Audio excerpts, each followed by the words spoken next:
Hi സുഹൃത്തുക്കളെ, അപ്പോൾ നമ്മളെ വീടിൻ്റെ പ്ലാസ്റ്ററിങ് കാര്യങ്ങളൊക്കെ കഴിഞ്ഞിട്ടുണ്ടായിരുന്നു.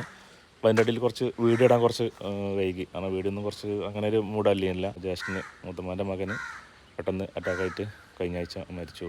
നൗഷാദ് മുസ്ലിയാറാണ് മരിച്ചത്. അങ്ങനെ മുത്തമ്മാൻ്റെ മകനായിരുന്നു. അവന് മദ്രസയിൽ പഠിപ്പിക്കുകയായിരുന്നു ഉണ്ടായിരുന്നത്. അത് കഴിഞ്ഞിട്ട് ശേഷം മദ്രസിൻ്റെ ടൈം കഴിഞ്ഞതിന് ശേഷം അതേപോലെ എന്തെങ്കിലുമൊക്കെ പണിക്ക് പോകുമായിരുന്നു. അപ്പോൾ നോമ്പായപ്പോൾ വത്തക്കൻ്റെ ഒക്കെ സെയിലിന് വേണ്ടി പോയതായിരുന്നു. അപ്പോൾ അങ്ങനെ അതിൻ്റെ ഇടയിൽ അവിടുന്ന് അറ്റാക്കായി ഹോസ്പിറ്റലിൽ എത്തി. അങ്ങനെ പെട്ടെന്ന് മരിക്കുകയും ചെയ്തു. അപ്പോൾ ആ ഒരു കാര്യത്തിലൊക്കെ കുറച്ചൊക്കെ വീഡിയോയും കാര്യങ്ങളൊക്കെ വൈകി. അപ്പോൾ നിങ്ങളെല്ലാവരും അവന് വേണ്ടി പ്രാർത്ഥിക്കുക. ചെറിയ കുട്ടികളാണ്. 1.5 വയസ്സാണ് ചെറിയ കുട്ടിക്ക്. അതേമാതിരി 4 വയസ്സായ ഒരു കുട്ടി, 3.5-4 വയസ്സായ ഒരു കുട്ടി, അതേപോലെ 11 വയസ്സായ ഒരു കുട്ടി. അങ്ങനെ നൗഷാദ് മുസ്ലിയാറാണ്. 45 വയസ്സൊക്കെ അതിന് പ്രായമായിരുന്നു. എന്തായാലും അവന് വേണ്ടി നമ്മളൊക്കെ പ്രാർത്ഥിക്കുക. ഇൻഷാ അല്ലാഹ് നമുക്ക് വീഡിയോസ് തുടർന്ന് വരുന്നതാണ്. അപ്പോൾ പേരൻ്റെ പ്ലാസ്റ്റിങ് കാര്യങ്ങൾ കഴിഞ്ഞിട്ടുണ്ട്. അപ്പോൾ അതുമായൊക്കെ ബന്ധപ്പെട്ട് ഇനി വീഡിയോകൾ അടുത്തായിട്ട് വരും. ഓക്കെ.